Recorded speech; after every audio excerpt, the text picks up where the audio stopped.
Bon, Christophe, déjà ton analyse toi sur ce match et sur ton équipe.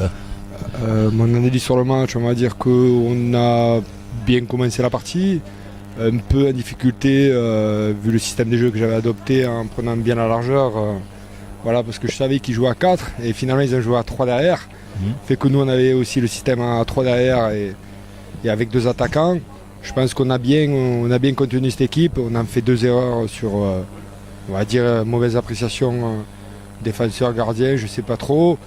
Et après sur les 6 mètres, on glisse, on fait un coup franc et le coup franc tire contre les buts. Ouais.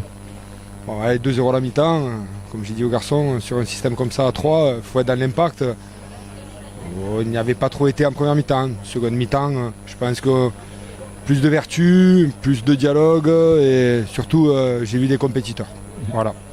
Est-ce que ça a changé quelque chose, le fait d'évoluer sur le synthétique? Pour ma part, non, les joueurs ont l'habitude de s'entraîner sur synthétique. À Saint-Orens, il y a un synthétique. Non, pour mon équipe était habituée au synthétique. Ouais. Pas de souci. L'objectif maintenant de Saint-Orens pour la fin du championnat, la suite du championnat? La suite des championnats, c'est compliqué. Il reste 8 matchs. C'est les 4 derniers qui descendent. Derrière nous, pour l'instant, il y a Caser, Grouillet. Ouais, ça devient compliqué, mais après, il faut rester dans cette dynamique de groupe comme l'on fait.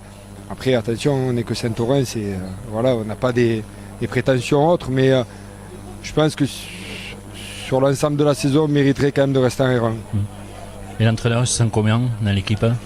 Ouais, l'entraîneur, il vit son groupe. Moi, ça fait 4-5 ans que j'entraîne, juste. Ça fait que, pour moi, je ressens des trucs encore de joueurs parce que je suis, voilà, comme Anthony Lafont et mon adjoint aussi, on a joué ensemble.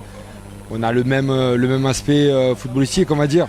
Après, c'est compliqué sur des petits détails, d'avoir des défaites sur des petits détails, en fait. Voilà. De pas leur transmettre, en fait, voilà, cette compétition que les temps ont changé, mais je veux dire qu'avant, il y avait un peu plus de grinta, quoi. Ouais. Voilà, D'accord. pour certains matchs. D'accord. Bon alors Johan, déjà félicitations pour cette victoire face à Saint-Orens. Qu'est-ce que tu retiens toi déjà dans un premier temps de ce match? Je vais déjà retenir les 3 points.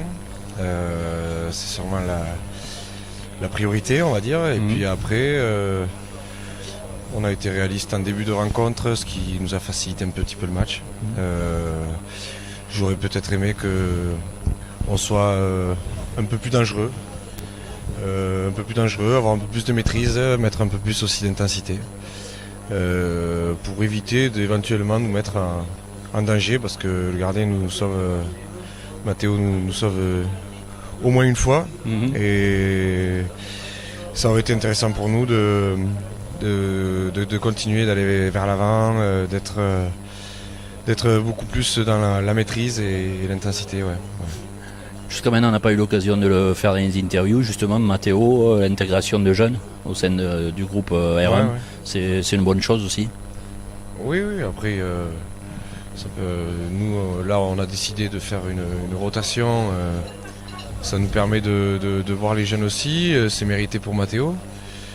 Ça remet en rien, on va dire, la hiérarchie. Il n'y a pas du tout de souci avec ça, mais on a senti que c'était l'opportunité de faire au vu du calendrier, de faire le turnover à ce moment-là.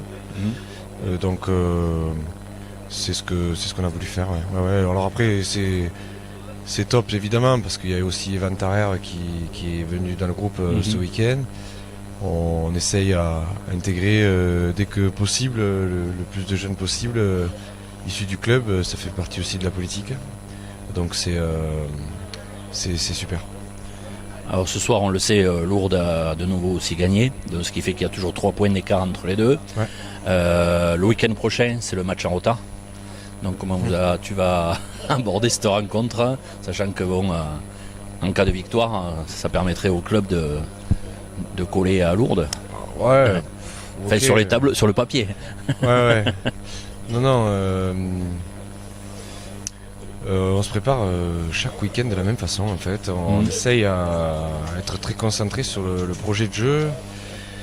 être efficace, essayer d'être le plus performant possible pour avoir la possibilité de prendre le plus de points possible.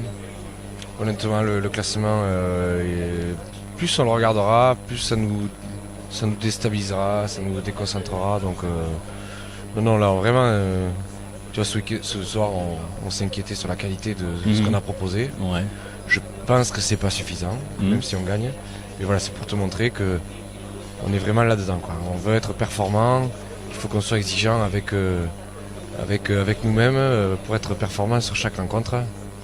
Et puis après, si tu es performant, tu prends les points. Et à partir du moment où tu prends les points, tu te rapproches de ce qui se fait de mieux sur le championnat. Mais après, il ne faut pas s'arrêter au classement à l'heure actuelle au vu du nombre de rencontres qui restent à jouer.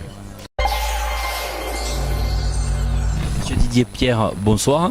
Merci d'être le premier invité des partenaires du club Donnay-le-Château. Alors déjà, votre point de vue au niveau de la mairie sur le club Donnay-le-Château et sur les infrastructures ici mises à disposition du club. Alors bonsoir à tous, c'est vrai que la mairie de Donnay-le-Château a mis à disposition un monument qui est, je pense, très bien, avec une vision du clubhouse sur le stade super. Et c'est vrai que arrivé à un moment là, quand il fait froid ou quoi que ce soit, c'est agréable de se retrouver ici. Mais il y a des fois, par rapport à des inconvénients de terrain ou quoi que ce soit, c'est vrai que aujourd'hui on a joué sur le synthétique, mais le synthétique c'est quelque chose de favorable, je pense, pour l'équipe honnête. La preuve, ils ont gagné 2-0 et je les en félicite pour cette victoire. Oui, alors au niveau de la mairie, vous souhaitez bien évidemment, je suppose, que le club, vu son classement aujourd'hui, avec un match en retard, puisse, dans un avenir proche, accéder en National 3. Alors le souhait de la mairie, de monsieur le maire et puis de toute son équipe, c'est vrai, on sera ravis si le club monte en National 3. On sera là pour l'accompagner. Et c'est vrai que une infrastructure comme ça permettra un peu de mettre en valeur la commune de Donnay-le-Château, qui est proche de Rodez.